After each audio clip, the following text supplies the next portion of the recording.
Turma, o tema do nosso tempo hoje aqui é um tema muito interessante. Eu roubei o texto do Helder.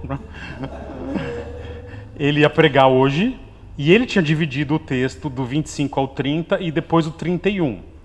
Quando ele me disse que não poderia estar aqui, ele teve um compromisso importante, não planejado, enfim, uma situação que ele está precisando ajudar em outra igreja. E aí eu falei, tá, eu vou ver que eu vou pregar. Até falei, acho que eu vou pregar outro texto. Mas depois eu falei, rapaz, eu não tenho outro texto. Vou roubar o texto do Helder. Ele voltará aqui outras vezes, eu acho que sempre temos muito que aprender com irmãos que Deus tem levantado e tem estudado. Mas eu quero então hoje roubar o texto dele. Então o tema que nós vamos dar hoje é em Atos, capítulo 9, versículo 31. E o título que eu dei para esse sermão é Tempos de Paz. Tempos de Paz é o título do nosso sermão. Apenas com um versículo, que é Atos capítulo 9, versículo 31. E antes da gente entrar no texto, eu quero então rapidamente lembrar como que nós chegamos nesses tempos de paz.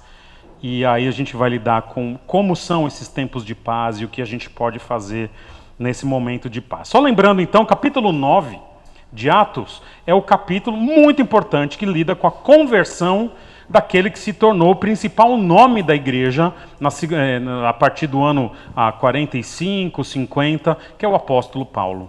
Então, do versículo 1 ao versículo 25, narra o que nós chamamos aqui na igreja de uma rendição incondicional, que é o que marca a conversão do apóstolo Paulo. Senhor, quem és tu?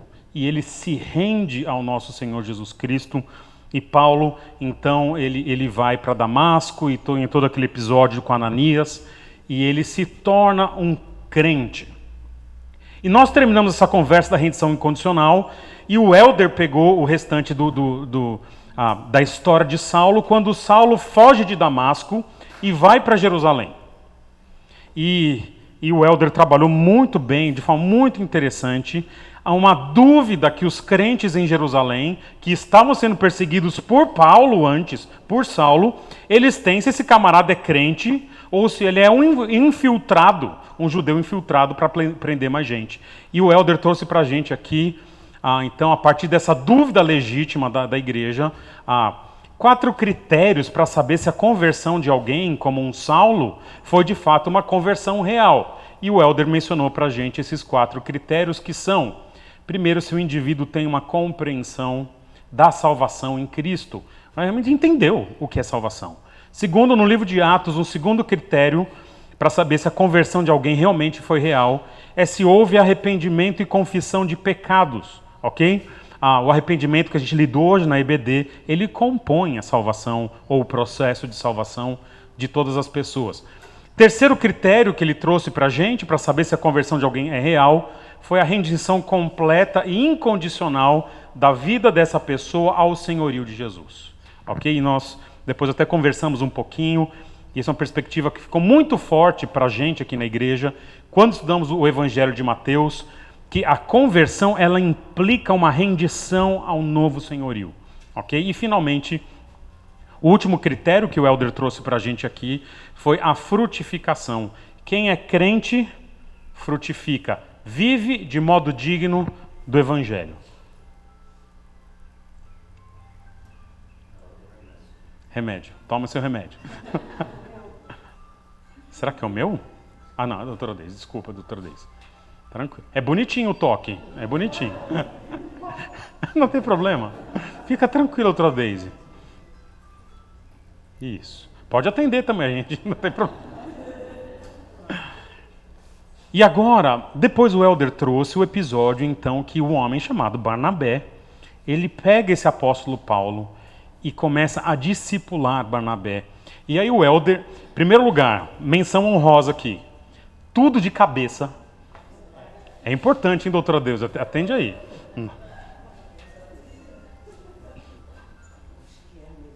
Então tá bom. Qualquer coisa a senhora avisa aí, a gente ajuda a senhora. Não. E o Helder, tudo de cabeça. Ele não tem uma anotação. Isso não é normal, né? Não conta pra ele, não. Tá na internet, mas não conta, não. Isso não é normal o cara fazer isso sem... Enfim, dá uma olhada aqui, ó. São 21 folhas, né? Então, cada um na sua, né? E ele trouxe essa ideia de Paulo, ele é acolhido por Barnabé, e há um processo de discipulado, e o Helder trouxe 4 elementos que compõem o que é um discípulo, o que define um discípulo, e ele disse que o discípulo ele conhece Jesus, o discípulo ele cresce em Jesus, o discípulo ele conforma-se à imagem de Cristo, e o discípulo comunica Cristo, Jesus Cristo aos outros, e ele falou tudo isso em 50 minutos, ok? No entanto, nós agora temos então, termina esse episódio de Paulo, termina esse episódio falando o que é um discípulo, sinais de conversão de um discípulo, e chega então, Lucas termina uma etapa da igreja. E sempre que termina uma etapa, Lucas ele faz um breve resumo de como a igreja está naquele momento. E esse resumo é essa ideia de tempos de paz que eu trouxe para vocês. Então, abra comigo agora, sim, Atos capítulo 9, versículo 31. E eu quero lidar com vocês sobre os tempos de paz. Diz assim o texto. A igreja passava por um período de paz em toda a Judéia, Galiléia e Samaria. Ela era edificada, desculpa, tá? Nenhuma versão está igual essa daqui, que eu coloquei, essa versão é minha, tá bom? Ela era edificada e, vivendo no temor do Senhor, crescia em número, encorajada pelo Espírito Santo. Ok? Vou ler novamente. A igreja passava por um período de paz em toda a Judéia, Galiléia e Samaria. Ela era edificada e, vivendo no temor do Senhor, crescia em número, encorajada pelo Espírito Santo. Esse resumo de Lucas, para mim, ele tem a ideia do que é, ou como que uma igreja, o que uma igreja fazia enquanto ela teve este momento de paz. E um dos propósitos da existência desse texto talvez seja mostrar como aquela igreja aproveitou uma trégua em toda aquela perseguição que ela estava vivendo. Então, o que uma igreja poderia fazer, ou o que os crentes deveriam fazer, quando existem tempos de paz? Está tudo bem lá, doutora Deise? Meu genro foi atropelado de bicicleta, está na UPA, não tem ninguém lá. Tá. Alguém pode ir com a doutora Deise? Não. Vamos orar, um segundinho, a gente ora aqui. Vamos orar.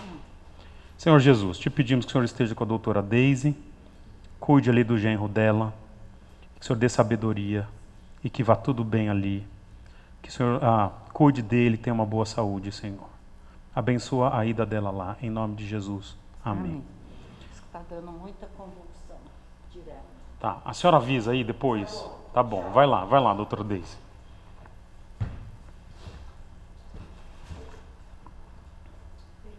Oi. Não pode ir lá. Deixa eu ver só se ela tem como sair ali. Julião, você acompanha ali, tá bom? Obrigado.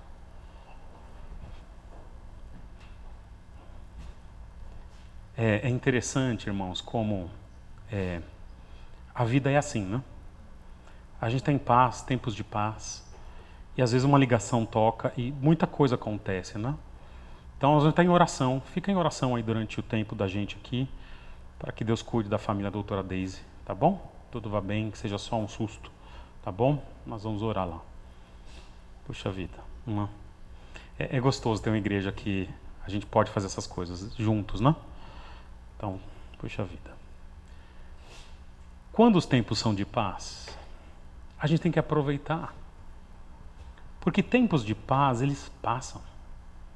Eles vêm, muitas vezes, e quando eles vêm, se a gente não aproveita, depois quando vierem tempos que não são tempos de paz, o que a gente não fez nos tempos de paz, vai fazer falta nos tempos de luta. E o texto começa dizendo que a igreja passava por um período de paz em toda a região, Judéia, Galiléia e Samaria. E o que é bonito é que, em primeiro lugar, turma, igreja não é só problema. Igreja não passa só por tempos difíceis. Tempos difíceis nas igrejas são comuns, em alguns momentos são bem duradouros, mas nenhuma igreja é o tempo todo só pancada, só perseguição, só tribulação. Há, eventualmente, tempos em que tudo vai bem, tudo vai tranquilo. E a igreja de Jesus aqui em Atos, ela veio de um tempo muito conturbado. E agora é um tempo de paz, de descanso.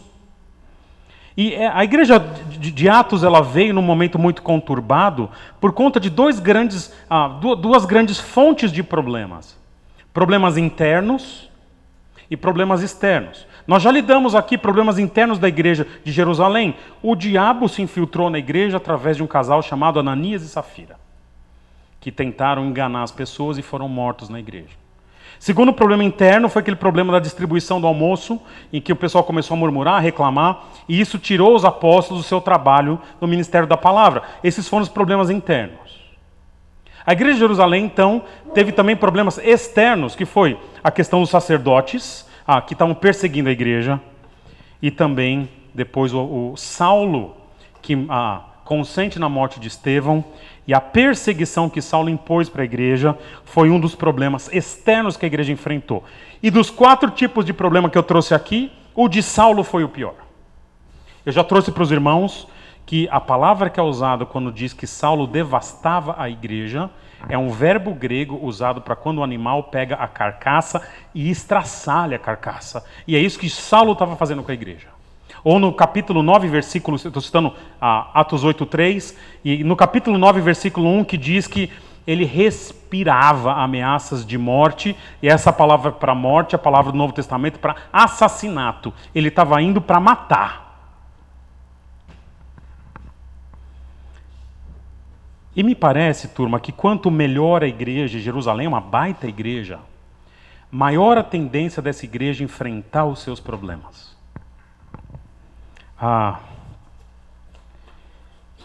Toda igreja, turma, ela tem momentos difíceis. Alguns de vocês aqui vão lembrar que na nossa última reunião do ano passado, 2021, não muitos irmãos estavam aqui, nós lemos o texto de 2 Coríntios capítulo 1, falando de tribulações. E eu fiz uma previsão para os irmãos de que seria um ano difícil. E em muitos aspectos foi um ano difícil para a nossa igreja. Vínhamos de um processo de pandemia, processos com algumas mudanças.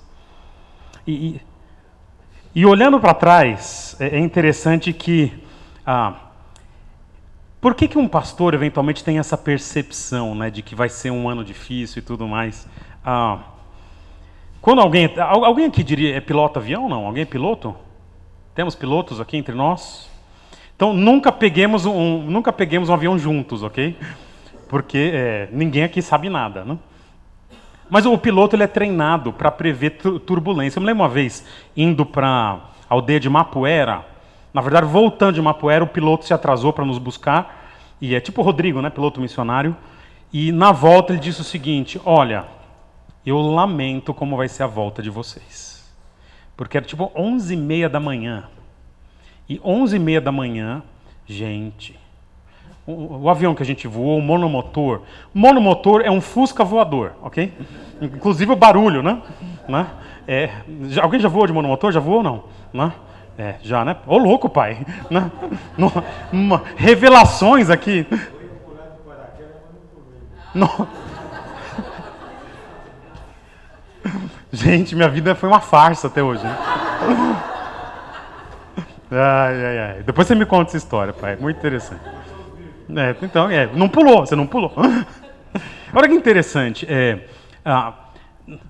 11h30 da manhã tem muita troca de calor. Então, num dia quente, o ar quente está subindo, o ar frio está descendo. E aí, naquele Fusca, nossa, eu que nunca fui de passar mal, quase passei, quase paguei um mico ali, né, no avião e tudo mais. Mas o piloto experiente, ele consegue perceber que vai ter turbulência. E quando a gente está numa igreja, através da Escritura, a gente consegue perceber os períodos de turbulência. É interessante que, uma vez eu estava viajando de Goiânia para São Paulo, e o piloto no meio do voo falou, acendeu um negócio de cinto, né? Ele falou, tudo bem, aqui é o comandante e tal, né? E ele falou assim, agora nós vamos passar por um período de turbulência moderada. Eu falei, rapaz, se aquilo é moderada, né?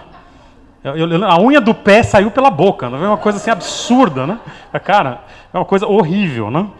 Mas ele conseguiu, antes da turbulência, ele avisou, né? E muito da revelação bíblica ela existe para a gente perceber esses períodos. Esses períodos chegam em toda a igreja. Por outro lado, muitas vezes depois desses períodos em que você está vendo que a tempestade vai vir e varre, aquele dia de verão, e chove, depois vem aquele dia tranquilo. E o que nós estamos vendo na igreja aqui de Atos é que depois do período de tantas lutas, gente morrendo, gente sendo presa, chegou o período de calmaria. O que o texto talvez queira dizer é que quando estes tempos chegam, nós temos que aproveitar. Porque nem sempre é calmaria. Às vezes você só quer sobreviver. Está na tempestade e só quer segurar as coisas. Por outro lado, quando chega na calmaria, a gente pode, em paz, o que a gente pode fazer da nossa vida? E esse é um texto que... Obrigado, filhão. Que mostra para a gente o que a gente faz quando passa a tempestade. Como que a igreja, então, aproveita os tempos de paz? Veja comigo novamente o começo do versículo, onde tem o numerinho 1 ali. A igreja passava por um período de paz em toda a Judéia, Galiléia e Samaria, e diz assim, e ela era edificada. Como que a gente aproveita quando existe período de paz? E eu quero trabalhar essa palavrinha aqui, edificada. O que essa igreja espalhada na Judéia, Samaria e Galiléia fez quando teve paz? Diz o texto que ela era edificada. E a palavra que é usada é a palavra para construir. E um dos maiores dicionários do Novo Testamento usa essa palavra no seguinte sentido. Ela é usada no Novo Testamento, ele diz, né, se chama Strong, na ideia, na metáfora de promover o crescimento em sabedoria, em graça, em virtude, em santidade, em bem-aventurança. O que eu estou chamando aqui? Construir maturidade. Tempos de paz são tempos em que a igreja precisa construir a sua maturidade. Queridos, essa igreja tinha passado por um período de terror, era diácono sendo morto, apedrejado, é gente entrando em casa para ser preso, para prender, dispersão, fuga da madrugada, 10 mil pessoas vão embora de Jerusalém. Agora tudo passou. As pessoas agora têm tempo. Elas têm rotina. Agora é hora de reconstruir, ou melhor, construir a maturidade cristã. Tempo de aprender, tempo de amadurecer, tempo de crescer. E é interessante essa palavra edificada, né?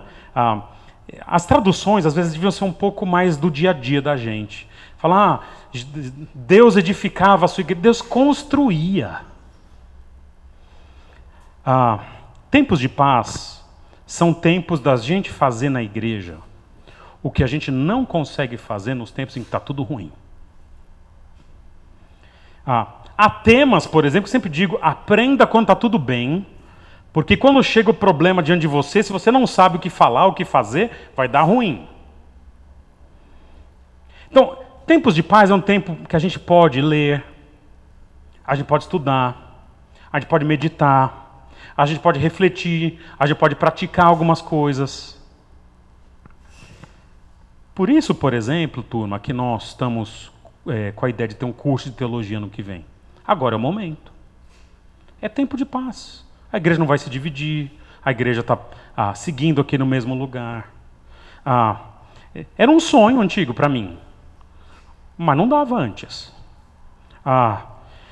Quando nós temos tempos de paz, a gente consegue enfocar os nossos relacionamentos em casa, na igreja. Não temos nenhum grande processo disciplinar na igreja, não temos nenhum, aliás, na verdade. Né? Os irmãos estão tranquilos no lar, estão trabalhando, está tudo em paz. Por isso agora é tempo de amadurecer juntos, como a igreja nascente ali fez. Muitas das cartas de Paulo, turma, foram escritas em períodos de grande conturbação. Várias cartas Paulo está dizendo, eu como prisioneiro de Jesus, está preso.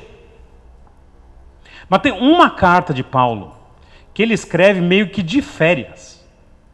Está tranquilo, está na praia, aguinha de coco, né, resort, a piscina aquecida, sauna, quadra poliesportiva. Né?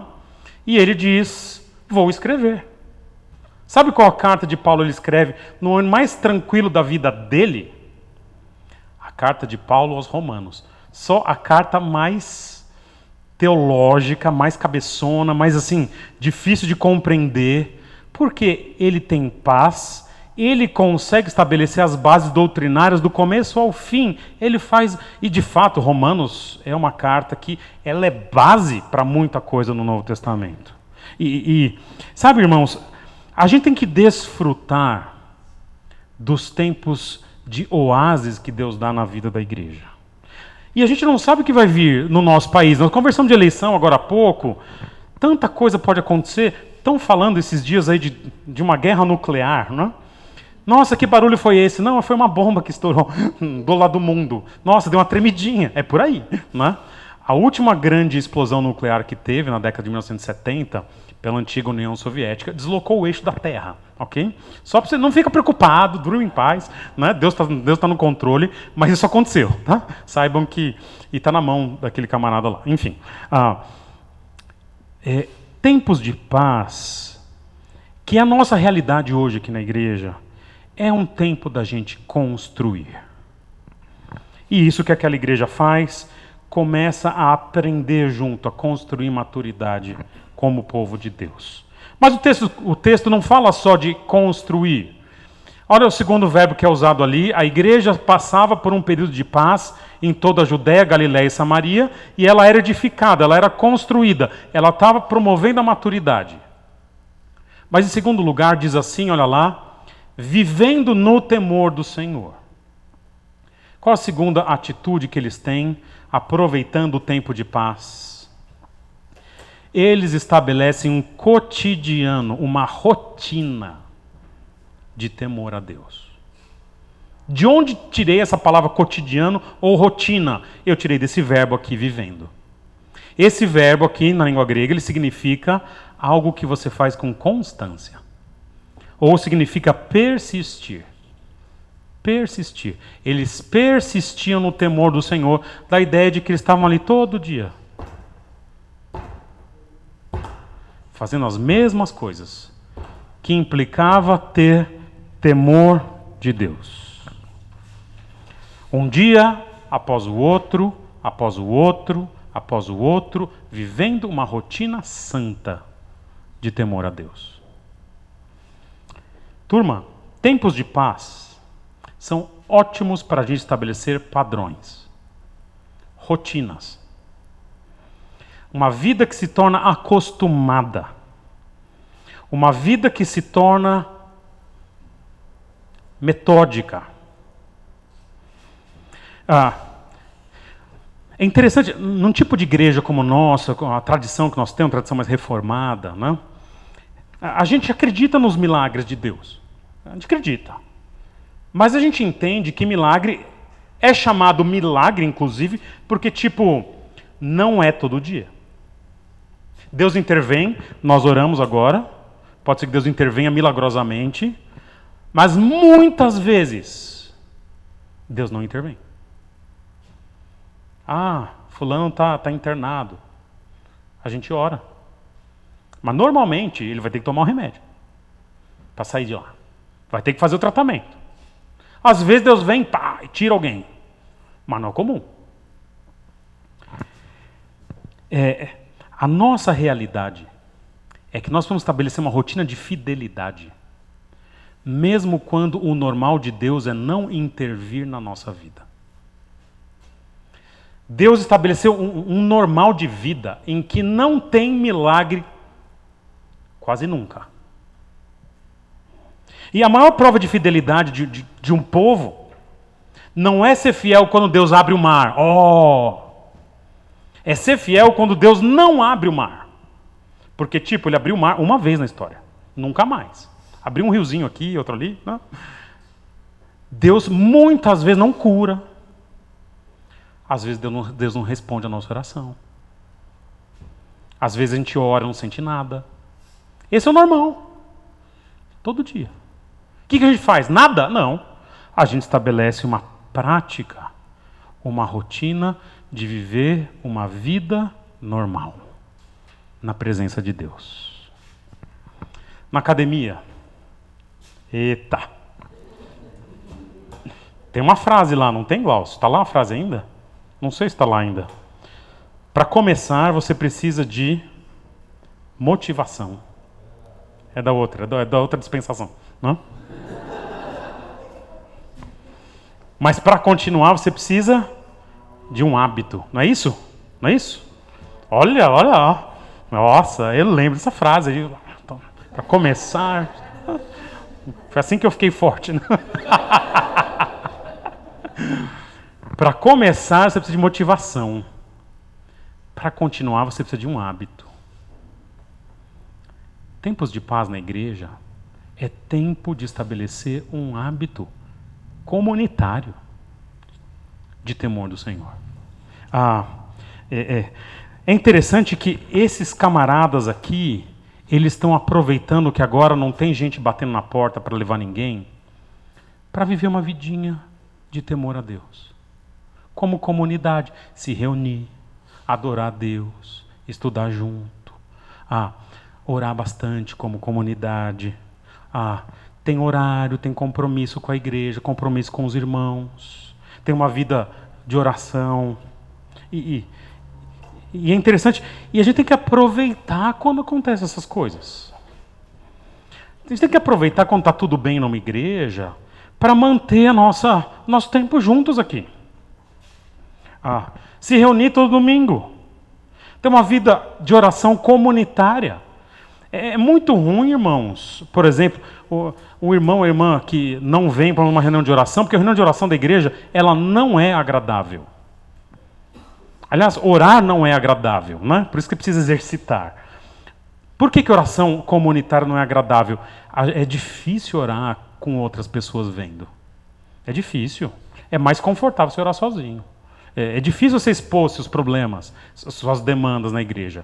É por isso que precisa da reunião de oração comunitária, para que a gente tenha essa vulnerabilidade, haja o desconforto com irmãos que eu não convivo tanto, ok?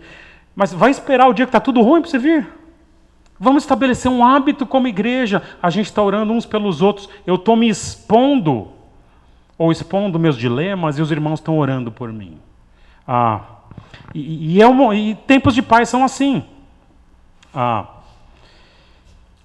No meu caso, por exemplo, na vida individual, existe algo, por exemplo, na minha rotina que eu só consigo fazer quando está tudo bem.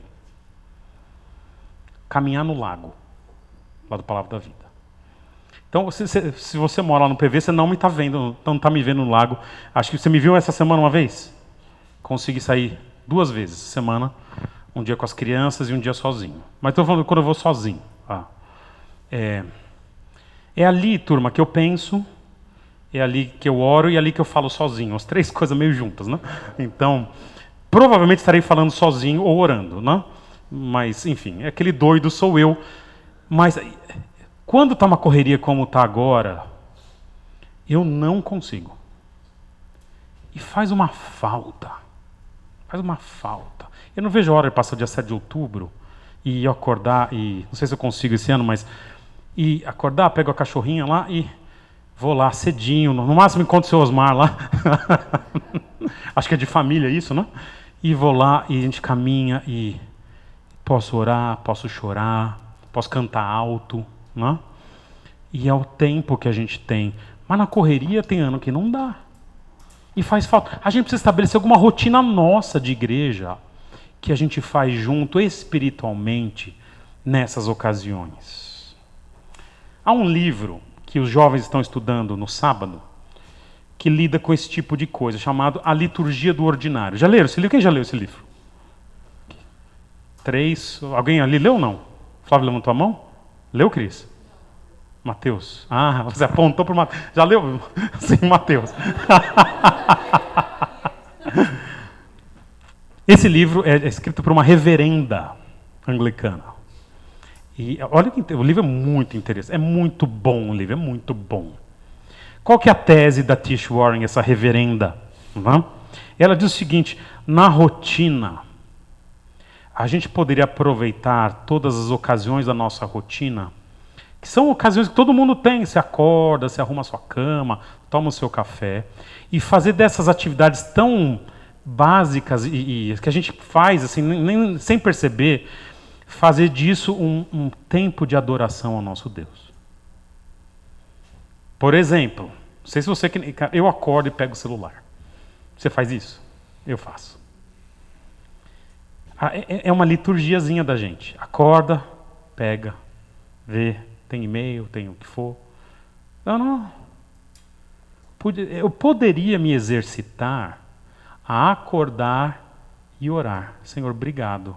Obrigado pelo sol, obrigado pela chuva, obrigado por essa moça linda que está do meu lado. Sabe, esse tipo de coisa. Não é? É especial. Muda o dia. Mas é um exercício. E é um exercício que você não consegue fazer no dia que você tem prova, que você se preparou por 5 anos. Mas você faz no dia que está tudo bem. Vou tomar o meu café, Senhor, obrigado por essa fruta mágica que o Senhor fez. Não é? Certo, Glaucio? Não? Essa ideia aqui, está tempo de paz, vamos exercitar o temor do Senhor em comunidade. E, só para dar mais uma ilustração do que é essa rotina santa, eu acho que não existe nada mais instrutivo na minha vida do que é uma rotina, do que ter uma horta. Quantos irmãos da igreja têm horta aqui, para saber com quem que eu troco minhas mudinhas? Hiroko, você sabe que o tomate eu fiz igual você me falou, Hiroko? Mas um deles morreu, mas a culpa não é sua, não. Tá bom? Tá bom, então eu vou trocar umas mudinhas com a Hiroko depois. Mas olha que interessante a horta. Eu saí de casa hoje, a gente saiu às 9, e eu estava abrindo, eu falei, lembrei que ia fazer ilustração, que eu esqueci de regar as plantas. Olha que eu tenho lá atrás da minha casa uma hortinha. E eu tô com um xodózinho agora na minha horta, que é o tal do coentro. Né? Não faça careta, não faça careta. É bom, não é bom? Tem a turma pró-coentro e está mais dividido que Lula e Bolsonaro, né? Pró-coentro e contra coentro. Mas eu sou pró-coentro, né? E eu estou cuidando do meu coentro ali. Então eu não deixo, ele está crescendo. Ontem foi o primeiro dia que eu consegui colher um coentrinho para jogar no peixinho ali. E foi, nossa, já estou assim, né? Mas tem muita coisa. A horta é assim. Todo dia eu tenho que ir lá. E eu uso regador na minha horta. Então eu abro minha lavanderia, deixo a porta aberta, não deixo a mole entrar. E aí tem que pegar um regador. O regador dá para metade do canteiro. Aí jogo em metade do canteiro. Volto, encho de novo. Faço a outra metade, que tem melissa, tem capim-cidreira, e tem a hortelã e um melão que não deu certo, né? Enfim. O melão está 3 anos desse tamanho.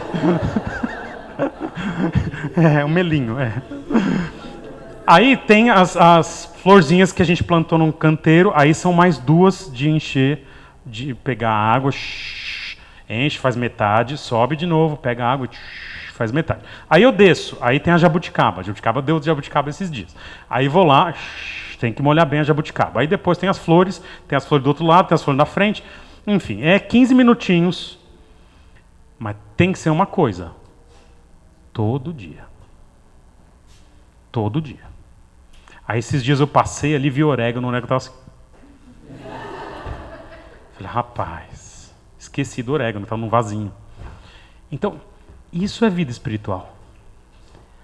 Para comer manjericão, para comer alecrim, para jogar coentro, todo dia um pouquinho. E você só faz isso quando tem rotina. Se eu tenho um evento no dia, vou dar aula em São Paulo, saio 6h15 da manhã, você não vai fazer horta. Mas a rotina te sustenta para os dias difíceis.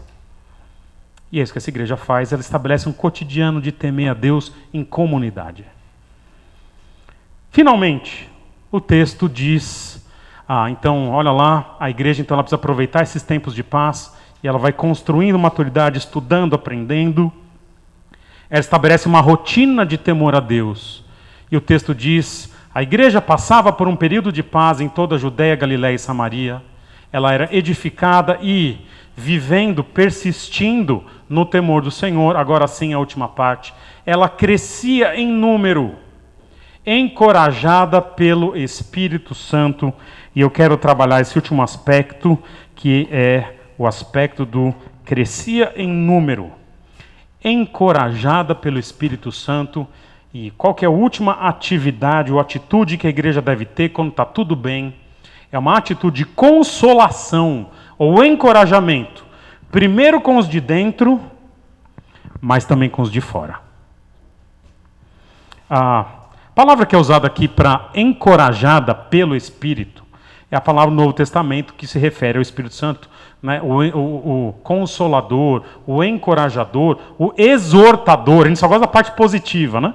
Mas tem uma parte negativa nessa palavra também, que é a função do Espírito Santo. E, no entanto, nessa tradução está encorajada pelo Espírito, mas poderia ser encorajada no Espírito, encorajada com o Espírito ou encorajada pelo Espírito. Quando o tradutor coloca pelo Espírito, ele está colocando a ação do Espírito. Quando alguém colocaria no Espírito, está dizendo que o Espírito participa conjuntamente com a igreja ou com aquilo que a igreja faz, e ambas as traduções são possíveis aqui.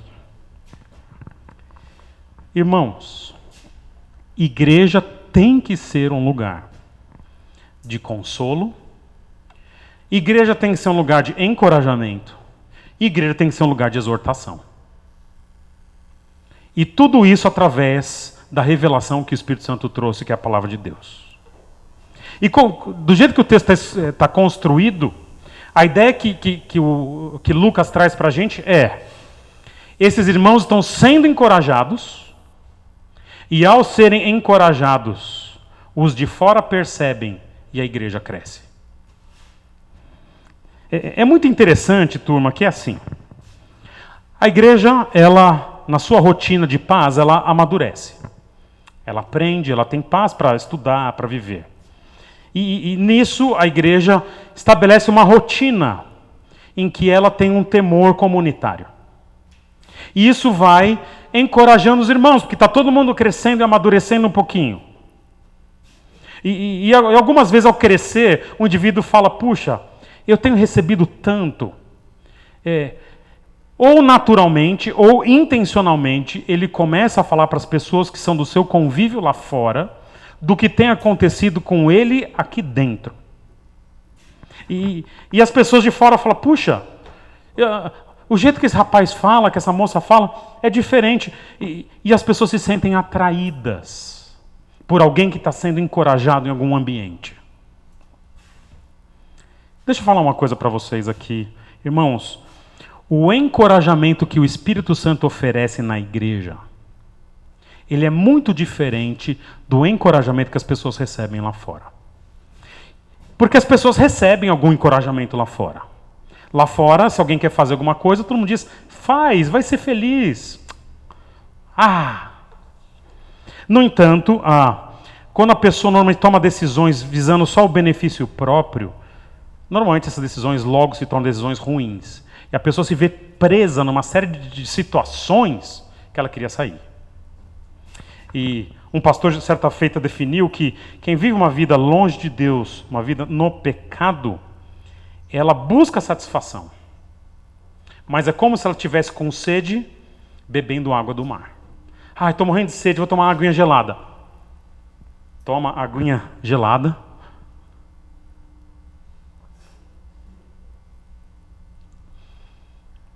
E é a água do mar. O que acontece? O que acontece? E vai, e não se sacia. E quando ela vê, ela está presa, com sede e querendo beber mais e mais e mais e mais.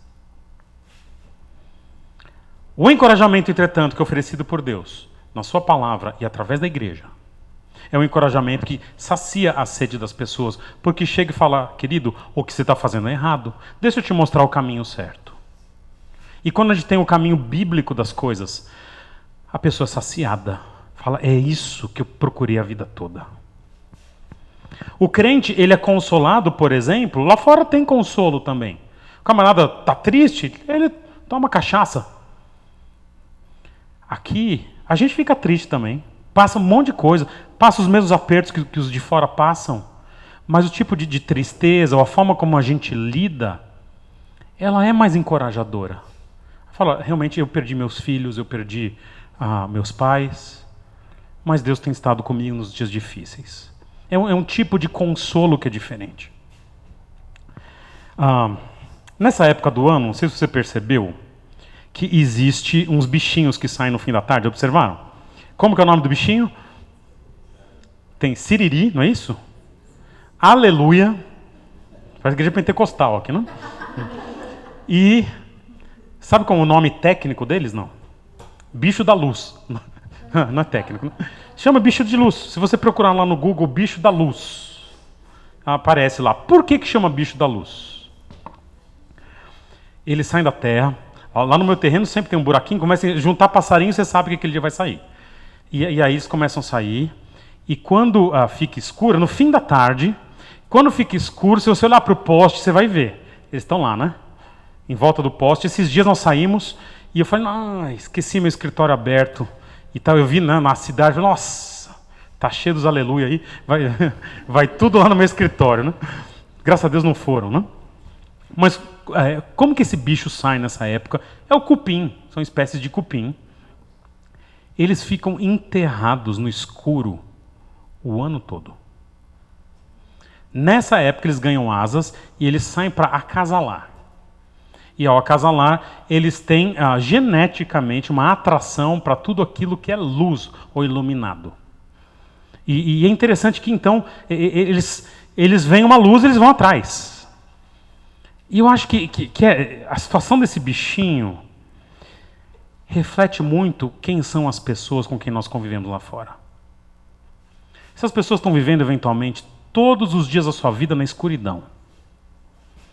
Quando a gente chega com um pouco de luz, um ou outro é despertado e fala, quer saber? Cara, é isso.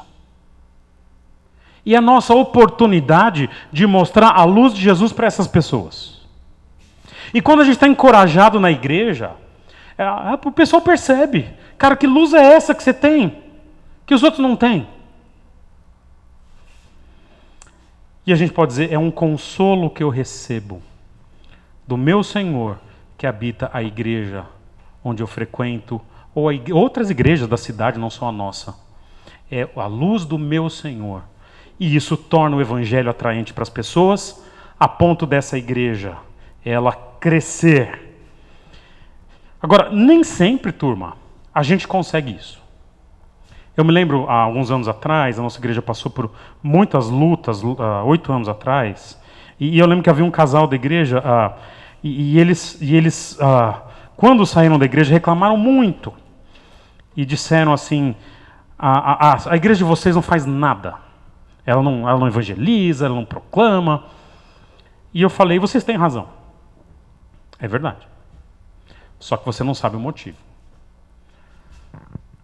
Poucos dias atrás, há poucos meses atrás, a nossa igreja estava na UTI, amigão. Sofrendo, quase acabando. Você quer que saia agora correndo para fazer tudo lá fora? Calma. Não é momento. Porque o indivíduo está na UTI, ele sai para o quarto, fala, ufa, já posso, Glaucião, me matricula lá, certo? Não, ele vai sair do hospital primeiro. Vai para casa, vai voltar à vida, né? Está andando de novo. Agora sim sai para correr.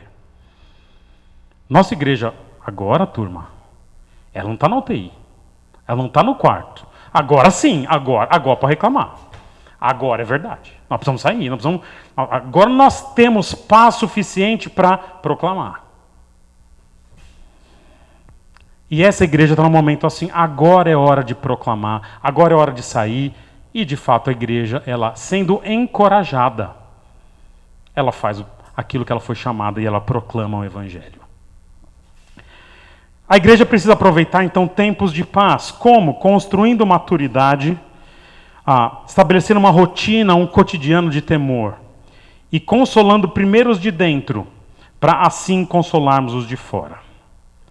Eu quero terminar, turma, falando um pouquinho do que nós queremos e temos pensado em fazer. Eu sinto que nós estamos num tempo de paz aqui. Vocês sentem isso? Estão num tempo tranquilo na igreja? Percebem isso? Como que é?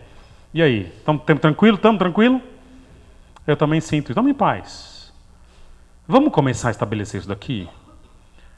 Sem propaganda desnecessária, né? Mas curso de teologia na igreja no que vem.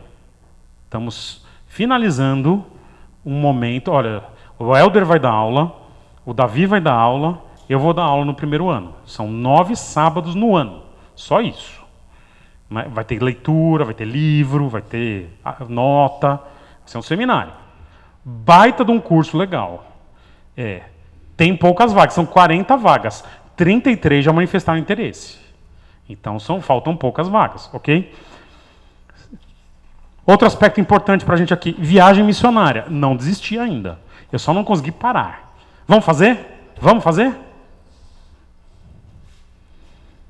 Retiro. Tempos de paz, tem que fazer retiro. Vamos fazer o retiro, Cassiano? Vamos? Com a igreja toda? Vocês aguentam passar alguns dias juntos? Aguentam? Para acabar os tempos de paz da igreja? Vamos pensar um retiro legal, com chalezinho. Chalezinho, vamos? Pensão completa. Não? Vamos fazer? O que vocês acham? Eu acho que seria legal, né? É um momento. Tem época que você fala, pelo amor de Deus, não quero passar 2 dias com aqueles caras. Mas agora não. Tá bom, não tá bom? 3 de dezembro, anote aí. 3 de dezembro. Davi Mãe que vai estar aqui com a Carol Sul para falar num sábado com a gente. De tarde e de noite. Conferência de família. Bom demais. Dá para fazer conferência de família se a igreja está dividida? Não dá. Então dá para fazer esse ano. Vamos fazer, já está anotado aí. 22 de outubro, anote aí. 22 de outubro é o dia mais importante do ano nessa igreja aqui. O que vai acontecer, Julião? O que vai acontecer? Você não sabe, Júlio? Você não sabe? Qual senhor? Pedra Grande. Vamos subir a Pedra Grande como igreja. Subir e descer, que é importante. Não é só subir. Subir e descer. Você vai anotar. Você pode faltar. Você pode pode subir de carro. Está aí no boletim. Pode subir de carro. Qual que é o requisito para subir de carro? Qual que é? Atestado médico de 3 médicos diferentes. Tá no boletim. Se tá no boletim é verdade, né? Tá bom? Se você trouxer os 3 atestados, a gente libera, você não precisa subir, tá? Pode subir de carro. Vamos? É momento para isso, estabelecer laços. Vamos fazer isso? A gente faz todo ano, mas... Julião? Põe moral. Não. Atestado na minha mesa. Tempos de paz são assim. A gente consegue estabelecer uma rotina de igreja e que nos tempos em que tiver a coisa ruim, é perseguição, a gente não vai conseguir. É isso que eu tinha para a gente hoje. Vamos orar. Senhor, muito obrigado que o Senhor estabeleceu na tua igreja, no período apostólico, tempos de paz, para que a igreja fosse edificada, para que a igreja pudesse encorajar e ser encorajada, para que a tua igreja, Senhor, tivesse uma rotina, um cotidiano de temor ao Senhor, de convivência comunitária, de amor fraternal uns pelos outros. Obrigado por nos ensinar a viver nos tempos difíceis, mas também obrigado por nos ensinar a vivermos nos tempos que o Senhor dá um refrigério para a igreja. Obrigado por tudo e por cada um. Te peço mais uma vez pelo genro da doutora Daisy, que o Senhor cuide dele e que ela tenha muita sabedoria em tudo que está acontecendo ali. Em nome de Jesus eu oro. Amém.